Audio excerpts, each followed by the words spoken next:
Ya, baik, sambil menunggu yang lain kita mulai saja. Bismillahirrahmanirrahim. Assalamualaikum warahmatullahi wabarakatuh. Oke, Waalaikumsalam. pada kesempatan hari ini kita akan mulai kuliah lagi dan kita akan mengejar beberapa ketertinggalan kita. Nah, hari ini kita masuk ke bab baru, yaitu mengenai inovasi. Jadi bagaimana kaitan antara salah satu faktor yang paling penting dalam manajemen teknologi adalah bagaimana kita mengelola atau menciptakan teknologi yang baru begitu. Nah, karena itu pada kesempatan hari ini saya ingin kita mendiskusikan masalah inovasi. Buka dulu ya.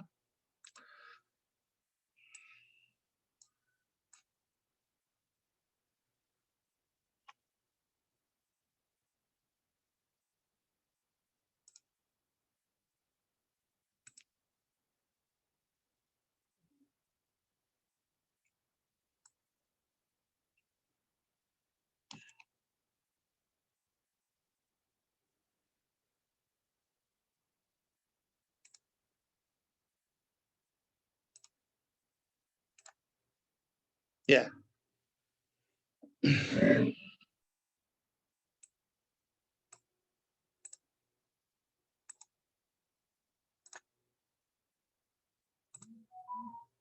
Baik.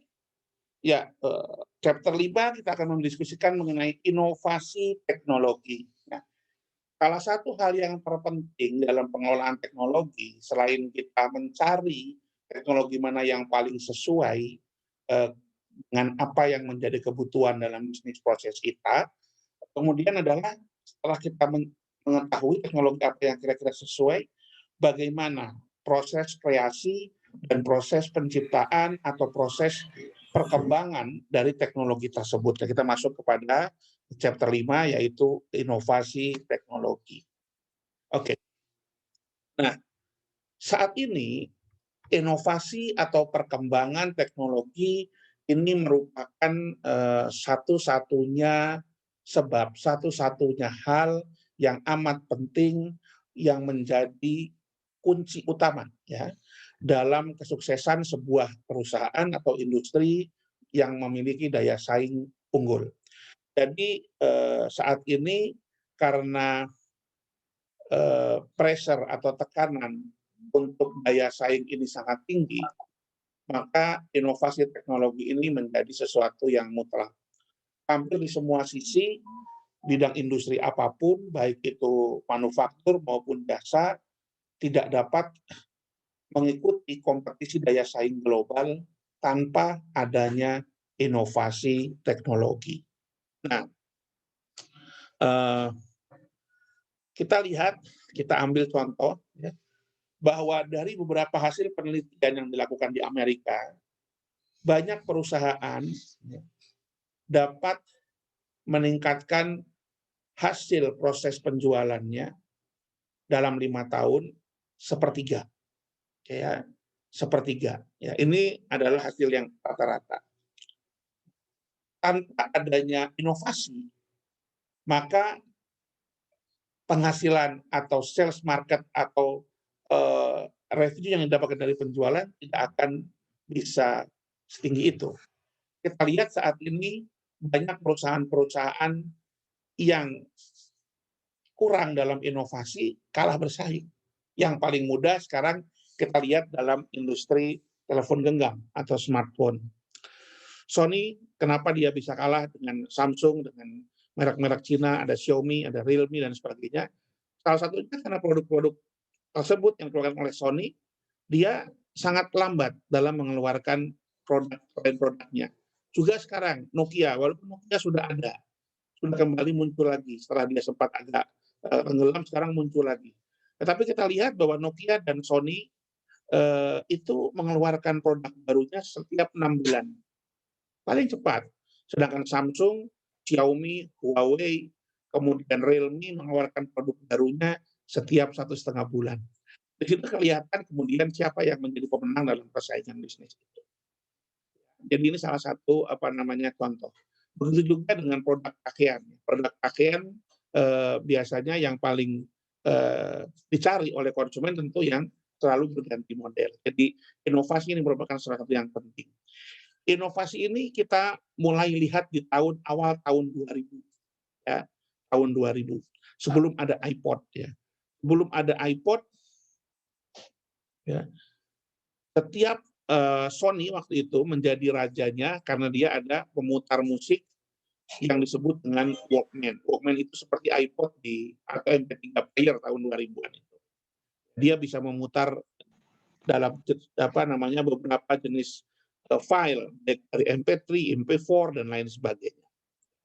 Kemudian juga inovasi membuat proses manufaktur menjadi efisien. Contohnya apa? Inovasi dalam bidang manufaktur sehingga proses manufaktur menjadi efisien. Material. Kita lihat perkembangan manufaktur saat ini, barang-barangnya lebih didominasi oleh barang-barang yang sebenarnya secara fisikal strength-nya berkurang. Secara fisikal kekuatan fisiknya berkurang. Tetapi kemudian kekuatan fungsinya bertambah. Sepeda motor, kita lihat, zaman dulu sepeda motor itu semua rangkanya besi. Kita perhatikan aja Vespa milik orang tua kita atau kakek kita. Zaman dulu namanya Vespa semuanya besi. Tidak ada plastiknya. Dan tidak ada rangkanya. Vespa itu motor nggak ada rangkanya. Beda dengan skutik-skutik sekarang yang ada rangkanya. Kenapa? Karena semua bodi Vespa itu adalah rangka. Jadi dia kuat sekali. Sampai sekarang bodinya masih banyak yang utuh. Tetapi resikonya kalau dia tabrakan atau jatuh dan dia bend, penyok, proses perbaikannya akan lama. Ya. Dan itu membuat harga Vespa mahal. Sampai sekarang, harga skutik Vespa pasti lebih mahal dibandingkan skutik buatan Jepang, baik itu Yamaha maupun Honda. Kenapa? Karena itu besi semua. Kita lihat skutik yang di Jepang ada Vario, ada Mio, ya. Ada lagi apa kalau yang punyanya Suzuki Spin apa ya. Nah, itu yang kuat besi sama bajanya itu hanya ada di rangka. Yang lainnya itu plastik. Nah, tujuannya apa? Kalau jatuh atau tabrakan nggak bisa diperbaiki, ganti. Tapi dia siapkan spare part-nya. Sehingga prosesnya menjadi lebih mudah. Dan proses manufakturnya juga jadi lebih mudah. Kenapa? Karena dia hanya mencetak rangka. Anda bisa bayangkan kalau semuanya body part-nya dari besi dan dari baja semua, proses pembuatannya pun jadi lebih sulit. Oke. Nah, kemudian beberapa contoh dalam bidang manufaktur itu adanya CAD/CAM contohnya ya, yang merupakan penemuan yang menurut pendapat kita paling termasuk fenomenal di tahun 70-80-an, yaitu CAD/CAM, adanya mesin produksi yang sifatnya bisa dikendalikan oleh computer aided design dan computer aided manufacturing ya. Nah, ini membuat apa? Yang pertama, ini membuat produk life cycle semakin pendek. Maksudnya semakin pendek itu dari mulai fase riset sampai kemudian fase prototype, sampai kemudian fase ini bisa di-launching ke pasar, jadi kompres waktunya. Jadi semakin kecil. Kita bandingkan proses pembuatan Boeing 747 kasusnya, dan sekarang Boeing 777, 777 dan 747. Pesawat Boeing 747 pertama kali terbang tahun 73 atau 78 saya lupa. Tapi proses pembuatannya 75 tahun. Ya. Dia memakan waktu 5 tahun untuk membuat cetak biru atau blueprint dari pesawat ini. Mengapa? Karena proses perancangannya masih menggunakan paper and pencil. Jadi gambar tekniknya zaman tahun 70-an belum ada AutoCAD, apalagi SolidWorks, apalagi belum ada. AutoCAD aja belum ada. Semua masih menggunakan gambar manual. Ya. Butuh proses 5 tahun. Tetapi Boeing 777, 777 yang dibuat pada tahun 2005-an dengan menggunakan teknologi CAD, kayak computer aided design, itu waktu pembuatan pertama kali sampai dia bisa terbang hanya butuh waktu 3 tahun. Jadi hampir bisa dikompres sekitar 50%-nya dengan menggunakan adanya inovasi. Ya. Kemudian ini more new product introduction. Produk baru semakin banyak sekarang. Ya. Dengan adanya produk baru semakin banyak, konsumen lebih punya banyak pilihan. Karena cara bersaing begitu. Kalau zaman dulu ada yang mengatakan supply create its own demand. Jadi asal kita buat barang pasti ada yang beli. Kalau sekarang enggak, demand create its own supply. ada yang senang apa tidak, ada yang butuh apa tidak, baru kita bisa buat barangnya. Nah, menciptakan pasar ini adalah salah satu tujuan dari teknologi atau dari inovasi. Bagaimana creating the market, membuat tren, ya. Sehingga memang dengan adanya inovasi ini, lini produk akan semakin banyak, ya. Lini produk akan semakin banyak, ya. Saya ambil contoh, kayak tadi contoh yang paling mudah sekarang adalah smartphone. Anda mau cari smartphone dari yang sejuta sampai yang harganya 35 juta ada. Smartphone sama. Itu membuat orang bisa memilih sesuai dengan kebutuhan dan kemampuannya. Tapi Anda bisa bayangkan kalau smartphone cuma ada di dua jenis. Ada yang harga 3 juta, harga 8 juta, sama harga 20 juta. Pasti yang beli lebih sedikit dibandingkan kalau di setiap rentang harga ada.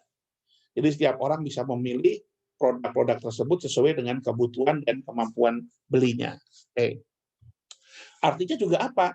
Dengan semakin banyak produk ini akan membuat segmentasi pasarnya semakin besar. Ya, yang tadinya mobil itu hanya bisa dinikmati oleh kalangan atas, sekarang tidak. Mobil bisa juga dinikmati dengan kalangan menengah. Kenapa? Karena harganya ada yang di bawah 100 juta. Ya, itu juga salah satu teknologi, gitu ya. Nah, kemudian, nah dengan adanya inovasi teknologi ini membuat bahwa produk akan semakin cepat deliver, dan ini akan semakin juga challenging bagi kompetitornya. Artinya kalau kita mendeliver produk semakin cepat, maka kompetitor kita pun akan kewalahan. Dia mau nggak mau harus lebih cepat juga. Ya. Nah, kita lihat fast changing environment, product lifetime shorter, need to replace product sooner. Artinya apa? Sini. Karena environment-nya semakin ketat persaingannya, kemudian lifetime produk juga semakin ringkas, produk yang baru semakin cepat keluar. Artinya kita harus bisa membuat produk-produk baru dalam tempo waktu yang cepat. Karena itu sekarang yang penting, karena juga usia produk itu semakin pendek, orang akan lebih cepat mengganti produknya sekarang dibandingkan 20 tahun yang lalu. Maksud saya begini, waktu saya pertama kali punya handphone, tahun 2000 saya pertama kali punya handphone, yaitu Nokia 3310, ya, Nokia 3310. Nah, itu apa namanya? Eh,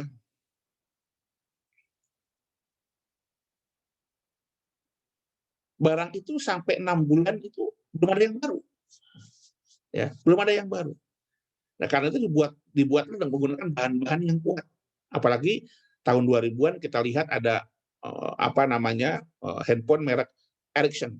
Ya, waktu itu masih ada handphone merek Ericsson, Philips dan lain sebagainya. Materialnya bagus. Karena apa? Karena Motorola juga begitu, bagus sekali. Bahannya lama dipakainya. Apple juga begitu. Tapi sekarang orang rata-rata memakai handphone di Indonesia, ya, di Indonesia itu rata-rata orang setiap 1,5 tahun ganti handphone. 1,5 tahun orang ganti handphone. Sehingga tidak ada gunanya kita membuat produk handphone baru yang bisa tahan lama. Ya, yang penting tahan 1,5 tahun itu. Ya, orang yang penting 1,5 tahun dia bisa pakai, dan ketika dia menggunakan, dia nggak bakal mengalami hambatan. Karena rata-rata orang mengganti handphone di Indonesia itu 1,5 tahun. Kalau saya dulu nggak. Saya punya handphone tahun 2000, baru ganti 5 tahun. Kenapa? Ya karena produknya juga biasa-biasa aja, nggak banyak berubah, gitu ya. Karena apa? Pada waktu itu memang belum banyak produk-produk baru, nggak seperti sekarang. Nah, kemudian sekarang juga kenapa inovasi itu menjadi penting? Konsumen berubah, ya. Konsumennya polanya berubah. Kenapa berubah? Sekarang konsumen nggak mau sama, maunya kustomisasi produk. Setiap orang kalau bisa berbeda, jangan pernah sama, ya. Karena itulah mungkinlah ada aksesoris, ya. Sekarang mungkin ada aksesoris. Waktu tahun 2000, 2005 sampai dengan 2010, jenis handphone nggak terlalu banyak, kemudian ada aksesorisnya apa? Express on cover. Dan Nokia yang paling jago tuh, covernya bisa diganti-ganti, merah, kuning, hijau, biru, ungu, bisa diganti macam-macam. Dulu. Kalau sekarang, enggak. Kenapa? Karena orang bisa milih handphone dari awal mau warna apa. Kalau zaman dulu orang beli handphone Nokia 3310, apa triple three, apa 6230, dan seterusnya itu beli handphone warnanya sama semua. Kalau dia mau ganti, dia beli express on cover. Waktu itu, kalau sekarang tidak. Kita mau beli handphone aja udah warnanya beda-beda. Dan sekarang susah handphone itu ganti express on cover. Adanya casing, bukan express on cover. Kenapa? Karena sekarang handphone sudah lebih banyak variasinya. Sekarang ada yang memorinya 264, ada yang 364, 464, 4128, kemudian 6128, 8256, 8, nah semua itu memori sama RAM-nya beda-beda. Kalau zaman tahun saya dulu, handphone ya sama, BlackBerry ya cuman begitu itu, RAM-nya segini, memori segini, jenisnya nggak terlalu banyak. Tapi sekarang lebih banyak line produk. Karena apa? Konsumennya banyak.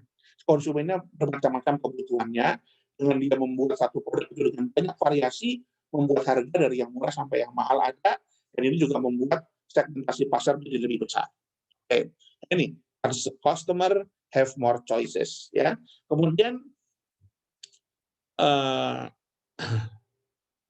ya intinya market bergerak secara cepat gitu ya. Nah, sekarang kita lihat ya, bagaimana inovasi ini menimbulkan kesan kalau kita di pabrik. Kalau sekarang kita berada dalam situasi yang susah, persaingan global, tertekan perusahaan kita harus efisien dan lain sebagainya. Lalu kita bilang kepada orang bahwa kita mau ada yang di PHK, headcount. Artinya apa? Kalau kita mau mengurangi orang, jawabannya mereka nggak akan support kita, nggak akan dapat komen yang menyenangkan dari mereka. Berikutnya juga kalau kita bilang bahwa we are going to downsize, menurunkan skala produksi, juga kita akan kehilangan support mereka. Karena artinya kalau menurunkan skala produksi, apa artinya? Pasti banyak pekerja-pekerja di pabrik yang tadinya bekerja di produksi akan kurangi jam kerjanya, yang artinya mungkin shift-nya dikurangi jadi 3, jadi 2, sehari kayak kemarin pandemi awal-awal shift-nya banyak yang dikurangi, tapi mereka ada yang kadang-kadang sehari di rumah, sehari kerja. Berarti juga uangnya juga begitu, akan terkurangi. Ya. Kemudian juga kalau kita mau re-engineer, merombak secara total. Wah, merombak secara total juga 80% pasti nggak akan bekerja sama. Kenapa? Karena merombak itu bukan sesuatu hal yang mudah. Merombak itu menjadi sesuatu hal yang repot. Gitu. Repotnya itu maksudnya banyak yang menjadi korban. Nah, satu-satunya cara untuk mendukung teman-teman itu apa? Kita ngomongnya begini, kita sekarang dalam kondisi yang tidak mengenakan, persaingan sangat ketat, dan harus efisien. Tapi saya mengajak kita semua untuk berusaha inovatif. Nah, yang dikejar itu adalah setiap orang harus bisa inovatif. Inovatif supaya apa? Supaya efisien penggunaan materialnya, supaya cara kerjanya lebih bagus, sehingga kalau bisa daya produksinya itu bisa dikurangi dengan harga jual yang tidak diturunkan, sehingga keuntungan bertambah. Keuntungan bertambah bukan dengan menaikkan harga, tapi mengurangi biaya produksi.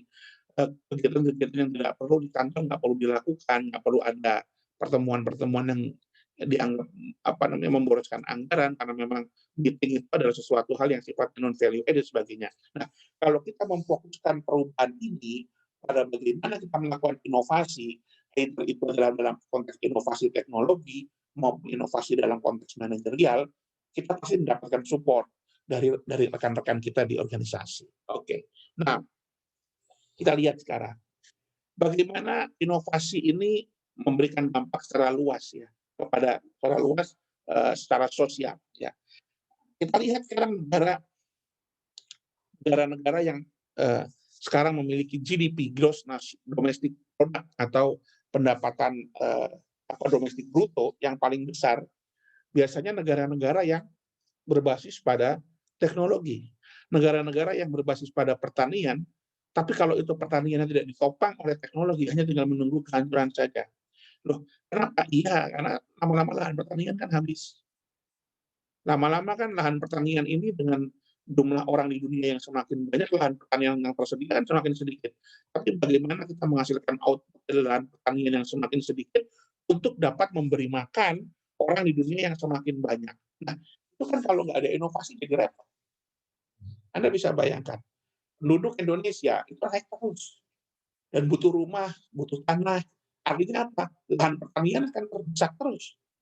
Dan kalau lahan pertanian itu tidak disertai dengan inovasi teknologi, pasti produksi pangannya akan turun. Jadi swasembada pangan, ketahanan pangan kita akan nol. Kenapa? Pasti impor. Kenapa? Karena lahan pertanian semakin sempit. Kita harus ada inovasi bagaimana supaya dengan lahan pertanian yang semakin kecil, tapi produksinya malah bisa meningkat, sehingga kenaikan penduduk itu masih bisa di-cover dengan kenaikan pangan, ketahanan pangannya. Tentu harus diatur juga pertambahan penduduknya. Ya, nah, Ini salah satu hal yang perlu kita sampaikan. Nah, kemudian dengan adanya inovasi, seperti tadi, produksi makanan lebih efisien, ya, medical technologies, ini juga nih dalam teknologi kesehatan. Coba dulu Anda tahu ya, cuci darah, orang yang sudah ginjalnya jelek, rusak, dia harus melakukan hemodialisis, ya, cuci darah. Cuci darah itu kalau dulu seperti sudah jadi momok. Momok itu artinya sesuatu yang sangat menakutkan. Karena sangat mahal dan alatnya juga tidak setiap rumah sakit ada. Sekarang, cuci darah di beberapa puskesmas sudah ada. Dan sekarang, alat hemodialisis itu bahkan sudah ada yang portable. Jadi nanti lama-lama Anda itu bisa melakukan cuci darah di rumah dengan biaya yang tidak terlalu mahal karena peralatan hemodialisisnya semakin canggih dan semakin murah. Nggak kayak zaman dulu harus kayak super komputer segede-gede lemari, banyak sekali kabel yang diasupkan ke tubuh kita. Sekarang nggak lagi begitu. Ya contohnya kayak kita modal ngetes golongan darah deh, dulu kan disuntik apa ya pakai kata, sekarang kan enggak, dempet langsung ketahuan kan golongan darahnya apa. Jadi dari sisi medical technology ini juga akan memberikan biaya yang paling murah. Ventilator buat orang-orang yang kena COVID. Sebelum ada COVID, harga satu ventilator itu bisa ratusan juta. Tapi sekarang setelah hampir setahun ada COVID, kan COVID itu mulai November ke November, dari Desember. Kita nggak terasa sudah setahun pandemi. Makanya dinamai COVID-19 karena munculnya 2019. Sudah setahun kita kena COVID, sekarang orang lagi mengeluh ventilator mahal. Kenapa? Karena orang-orang berlomba membuat inovasi ventilator. Yang dulu inovasinya nggak ada. Kenapa? Karena nggak terpaksa. Sekarang dipaksa. Jadi yang tadinya harga ventilator ratusan juta, sekarang harga ventilator ada yang cuma 20 juta. Orang-orang kaya yang nggak mau dirawat di rumah sakit, dia bisa beli ventilator sendiri. Sekarang. Ya tentu bukan orang-orang seperti kita ya. Untuk orang-orang pengusaha-pengusaha terkenal gitu ya, CEO atau orang yang anggota DPR aja, yang gajinya 60 juta, sepertiga gajinya dia bisa beli ventilator. Artinya kan kalau orang anggota dewan itu gajinya 60 juta, 20 juta beli ventilator, sama kayak kita orang gaji 3 juta beli alat sejuta, beli handphone kan. Jadi sekarang itu sudah mulai karena apa? Karena teknologi, karena inovasi gitu ya. Transportasi yang lebih bagus ya, walaupun ini mungkin nggak kejadian di Indonesia. Tapi di luar negeri transportasi ini luar biasa. Bahwa transportasi itu yang penting adalah memindahkan orang, bukan memindahkan kendaraan. Jadi kalau dibilang adalah sarana transportasi itu memindahkan orang, bukan memindahkan kendaraan. Jadi yang penting itu bagaimana membuat orang mudah berpindah, bukan membuat kendaraan mudah berpindah. Nah, karena itu kalau di luar negeri yang dicari itu adalah bukan memperluas jalan-jalan untuk kendaraan pribadi, tapi sarana-sarana transportasi publik. Seperti apa itu? Kereta, ya, kemudian apa namanya, jalur busway, itu betul. Kemudian apa namanya, mobil pribadi dikurangi. Dengan cara apa dikurangi? Dengan cara pajaknya yang tinggi, tetapi syaratnya angkutan umum harus tersedia. Jogja adalah ibu kota provinsi dengan transportasi umum yang menurut pendapat saya paling buruk ya. Kenapa paling buruk? Anda lihat aja adik-adik Anda sendirilah rasakan. Kalau di Jogja, Anda tidak punya sepeda motor, rasain lu sulitnya kemana-mana. Ada Trans, Pak. Trans itu waktunya terbatas, cuma sampai sore. Dan jarak antara satu dengan yang lainnya cukup jauh. Dan tidak semua daerah di Jogja bisa dijangkau dengan Trans. Kenapa? Ya rumah saya aja nggak bisa dijangkau. Padahal rumah saya itu dari ring road cuma masuk 500 meter. Nggak bisa juga. Tetap aja harus naik sepeda motor. Akhirnya di Jogja memang sarana yang paling efisien sekarang adalah sepeda motor. Dulu sepeda, sekarang sepeda motor. Nah, terlambat memang Jogja ini untuk mengurusi transportasi publik. Tapi kalau Anda perhatikan di negara-negara Eropa, kan orang lebih pengennya naiknya adalah transportasi umum. Kalau dekat, naik sepeda. Ya. Kenapa naik transportasi umum? Karena mereka sudah bagus semua. Transportasi umumnya semua terintegrasi dalam suatu sistem. Jadi namanya bis, kereta, dikatakan terlambat apabila lebih dari 1 menit tidak sesuai jadwal. Di halte bis itu ada jadwalnya. Jadwalnya itu paling lambat cuma semenit aja terlambatnya. Dan di situ akan datang setiap 15 menit jalur itu. Jadi kita bisa berangkat dengan enak. Dan setiap 1 kilo pasti ada halte. ya. Karena setiap 1 kilo ada halte, maka kita akan jalan dari rumah ke halte maksimal 500 meter. Nanti sampai tempat kerja juga jalannya cuma 500 meter. Jadi rata-rata orang jalan berangkat sekilo, pulang jalan sekilo. Anda bisa lihat perbandingannya. Mereka naik bis tepat waktu dan juga jalan sehat. Jadi setiap hari mereka ke kantor dengan fresh, sehat, ya karena setiap hari dipaksa untuk jalan tidak terlalu jauh, ya, tapi juga armada publiknya aman gitu ya. Oke, sekarang kan kalau di kita di Jakarta aja Anda naik Metro Mini kan susah. Kalau Anda sudah kerja jadi eksekutif muda pasti nggak mau naik Metro Mini, bawa laptop takut dijamret, pakai dasi takut kutel nggak ada AC-nya. Tapi kalau mau pakai transportasi yang bagus, honornya Anda nggak cukup. Kenapa? Karena sekali naik bis aja sekali jalan 10.000, padahal untuk sampai kantor kita bisa 3 kali ganti 30.000, PP 60.000, 1 bulan 1,8 hanya untuk transportasi misalnya. Jadi itulah mahalnya kan. Jadinya ini harus ada inovasi. Nah, memang walaupun demikian dampaknya bagi masyarakat, inovasi itu bukan berarti tidak ada dampak negatifnya. Salah satu dampak negatifnya dari inovasi teknologi itu adalah polusi. Ya, kenapa? Karena adanya pabrik, adanya transportasi itu mengakibatkan kadar udara kita memburuk itu iya. Kemudian adanya erosi untuk masalah tanah. Kenapa? Karena tanah itu akan digunakan untuk tempat yang lebih produktif gitu ya. Oke, dan kemudian antibiotik resistant bacteria and virus. Kita tahu sekarang virus-virus zaman sekarang itu aneh-aneh dan hebat-hebat, daya tahannya luar biasa gitu. Zaman dulu sakit sedikit kita minum dikasih minyak kayu putih aja sudah sembuh. Sekarang nggak harus ke dokter, harus kenapa? Karena bakterinya sudah resisten. Kenapa resisten? Satu sisi perkembangan obat semakin canggih, tetapi di sisi lain virus itu kalau sudah dikasih obat yang canggih-canggih dia akan bermutasi lebih kuat.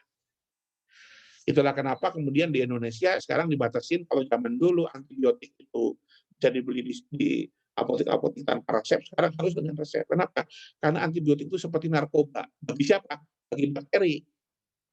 Orang kalau sudah kecanduan narkoba dosisnya naik terus. Itu sama. Kalau Anda sekarang kena influenza, biasanya dikasih Paramex sehari 1 bisa sembuh. Nanti lama-lama nggak cukup. Bukan Paramex, antibiotik. Kenapa? Karena antibiotik itu begitu. Kalau kita makainya nggak hati-hati, itu akan jadi resisten bakterinya sama virusnya. Jadi harus hati-hati. Oke. Ya, kemudian nah,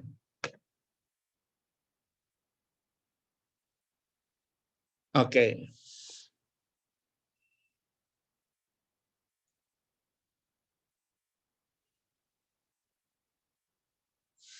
Ya, ini menggambarkan bagaimana inovasi ini bisa mempersingkat waktu dari mulai penelitian, research and development, sampai produk itu bisa launch ya, sampai produk itu bisa launch ke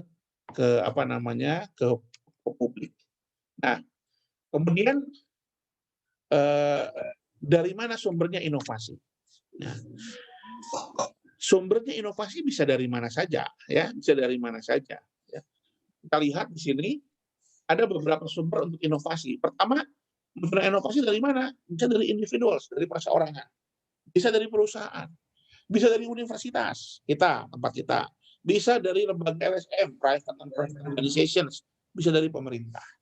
Jadi innovation agents dalam bidang teknologi ini bisa berasal dari mana saja awalnya. Nah, kemudian hal yang juga tidak kalah penting untuk memacu inovasi itu apa? Adalah kreativitas. Ya, adalah kreativitas. Saya pernah sampaikan, mungkin saya lupa pada beberapa kuliah yang lalu, bahwa kreativitas itu yang penting berbeda dari yang sekarang ada. Ya.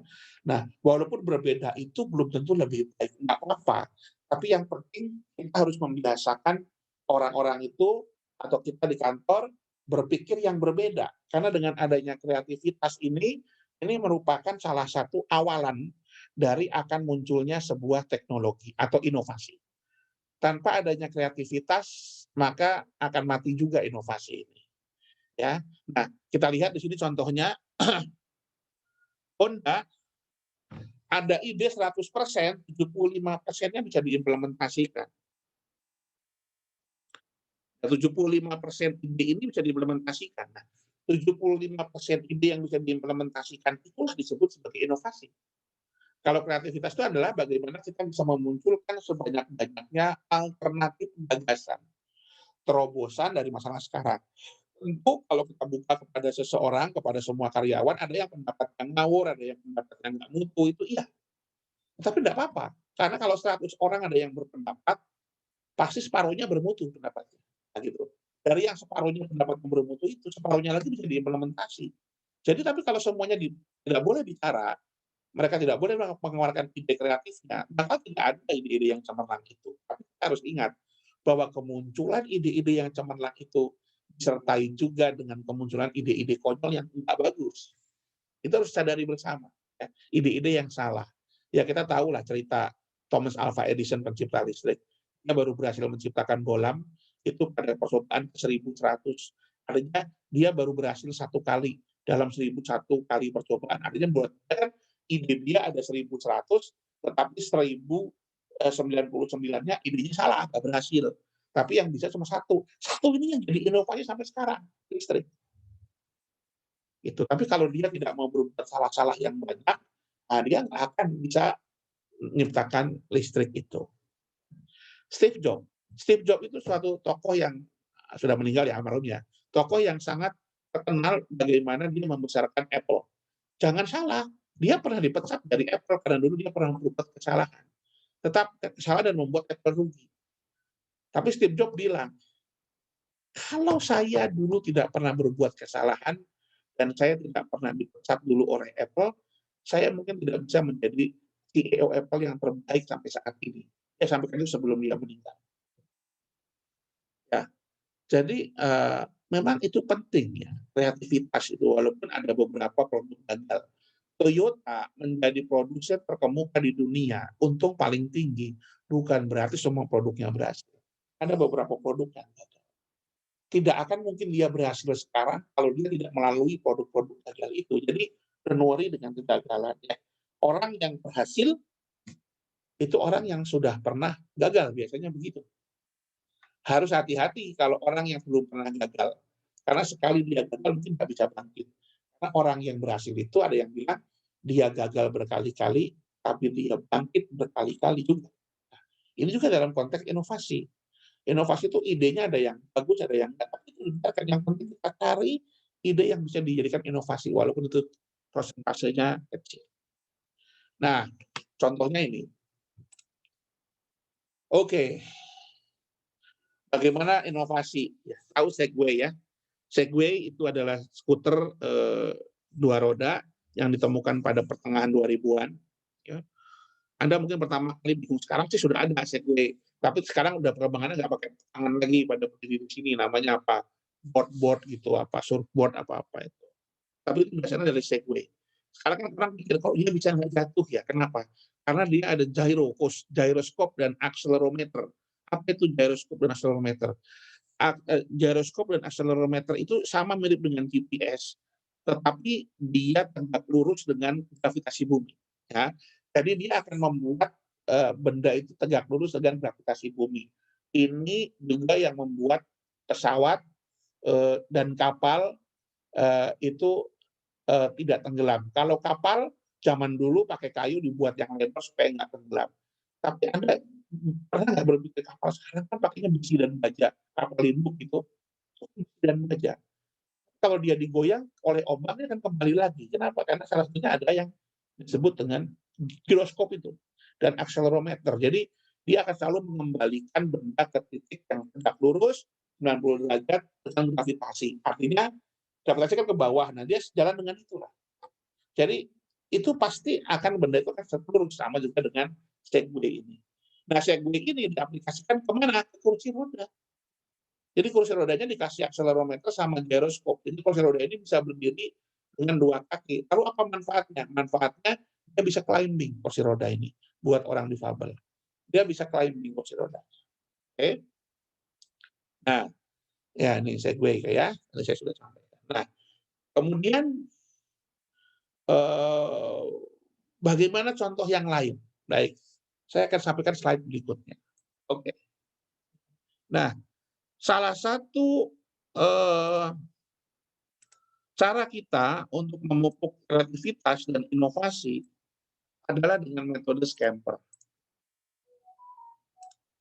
Ya, jadi ada yang mengatakan kreativitas atau inovasi itu diciptakan atau sudah gifted. Maksudnya orang itu pasti kreatif. Ada yang orang kreatif, ada yang enggak. Tidak. Itu bisa dilatih. Nah, salah satu cara untuk berlatih itu adalah scamper, gitu ya. Scamper itu apa contohnya? Scamper itu singkatan ya. Singkatan dari apa? S-nya kita lihat sama-sama. Nah, scamper itu ini. Substitute, combine, adapt, magnify, put to other uses, eliminate, rearrange. Ya, scamper. Jadi maksudnya begini. Kita lihat yang pertama.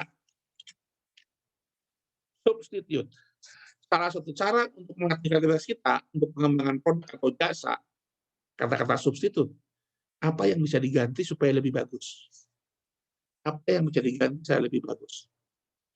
Telepon yang di atas, telepon zaman saya masih SD, dengan dial putaran itu, saya masih ingat saya masih SD. Nah, jadi saya waktu SD kebetulan orang tua saya kebetulan waktu itu bertugas di lembaga pemerintahan dan kami tinggal di rumah dinas yang kebetulan ada telepon. Sangat mewah ya, 80 awal-awal sudah ada telepon. Itu. Kemudian, nah ini telepon Nokia 5110, yang ini 320, yang ini 6230 dan sebagainya. Bedanya apa ini? Sama-sama untuk berfungsi kan, sama-sama untuk memfungsikan. Ya. Kemudian sama yang ini, bedanya apa? Fungsinya sama, tetapi ada yang diganti, ada yang disubstitusi. Kalau telepon ini apa? Kabel diganti dengan jaringan koneksi nirkabel atau jaringan gelombang elektromagnetik yang dari gelombang kabel. Kemudian tadinya menekan tombol fisik menjadi touchscreen. Nah, itu kan hanya proses penggantian saja. Sekarang apa yang mau diganti supaya lebih bagus? Namanya diganti, warnanya diganti, strippingnya diganti, bahannya diganti, apa yang kira-kira lebih bagus? Substitute. Nah, itu kira-kira satu cara ya, scamper. S dulu ya. Anda bisa berlaku ini di rumah deh. Misalkan Anda saya tugasin, itu mau Anda saya minta dengan metode scamper ini untuk membuat inovasi dari sebuah produk mouse komputer itu mouse. Bagaimana? Coba disubstitusi. Ada nggak yang bisa disubstitusi bahannya, apanya supaya lebih bagus? Dulu mouse pakai bulatan, sekarang pakai inframerah. Ada lagi yang bisa diganti supaya lebih bagus. Pertama substitute. Berikutnya combine. Combine itu menggabungkan dua fungsi jadi satu, ya. Menggabungkan dua fungsi jadi satu. Itu apa? Ya, telepon genggam yang tadinya ada pager, ada telepon digabungkan menjadi handphone. Jadi handphone bisa messaging juga, bisa terima telepon juga. Dulu kan telepon hanya bisa telepon aja, nggak bisa kirim message, ya. Kemudian bisa kirim message sesama operator, kemudian bisa kirim message dengan berbeda operator, ya, dalam konteks SMS. Sekarang combine-nya dari mulai teks itu bisa menjadi grup, nah, jadi komunitas, jadi apa. Itu mengcombine beberapa fungsi menjadi satu. Coba, handphone itu kan gabungan antara telepon, text messenger, kalkulator, kalender, personal digital assistant, pemutar musik, pemutar multimedia, digabungkan jadi satu. Kira-kira dulu waktu belum ada smartphone, idenya orang bagaimana? Idenya yang gabung-gabungin semua, makanya telepon pasti awal-awalnya bentuknya besar. Jadi ide yang lain adalah menggabungkan beberapa produk fungsinya dalam satu. Nah, kira-kira begitu. Anda bisa nanti cari kira-kira bentuk apa lagi produk yang bisa digabung dalam satu. Ya. Nah, kemudian adapt. Ya. Adapt itu artinya adaptasi. Oke. Ya. Mengadaptasi. Mengadaptasi itu kita melihat yang paling contoh, yang paling gampang itu adalah model, corak. Ya. Saya membuat produk baru, tapi coraknya oldies, tahun 60-an, 60s. Tapi sebenarnya baru, menarik juga, gitu ya. Kita lihat aja pakaian kan gonta-ganti kan. pertama baggy jadi cut bray, sudah apa lagi, baju juga begitu, balik lagi, itu karena dia mengadaptasi dari model-model yang lain. Ya, gaya Pak Karno, kemudian Pak Harto simpel, Pak Prabowo kenangannya gaya Pak Karno lagi, gitu kan. Jadinya dia seragam itu adaptasi, bentuk adaptasi. Nah, kemudian setelah itu berikutnya adalah M per M, magnify universe. Magnify itu artinya fokus. Fokus kepada produk tertentu. Ya, fokus. Jadi misalnya Air Asia, itu dia fokus kepada penerbangan yang low cost carrier. Terus beberapa toko online itu juga fokus. Kan ada toko online yang misalkan Bineka itu fokusnya jual apa, toko online ini fokusnya jual apa, kan beda-beda ya. Jadi dia ada fokus betul dengan apa namanya tadi sampai ke mana magnify M ya. Nah, kemudian berikutnya ini udah P-nya mana?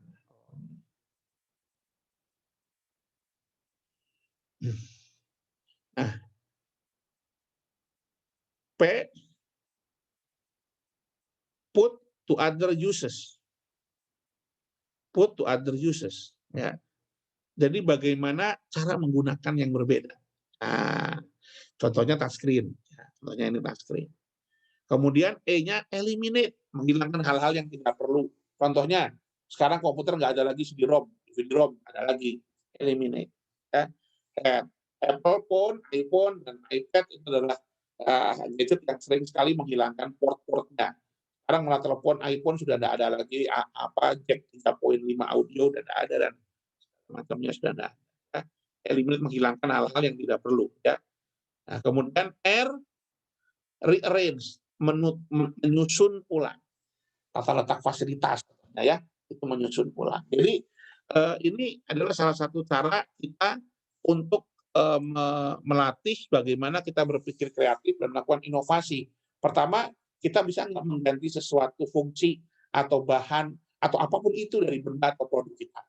Kalau nggak ada yang bisa disubstitusi, kita coba dikombinasikan, digabungkan beberapa fungsi dari beberapa produk jadi satu. Rumah makan, tapi juga kafe buat nongkrong. Nah, kita digabungkan. Internet kafe, warnet dan kafe, gabungan jadi satu. Combine.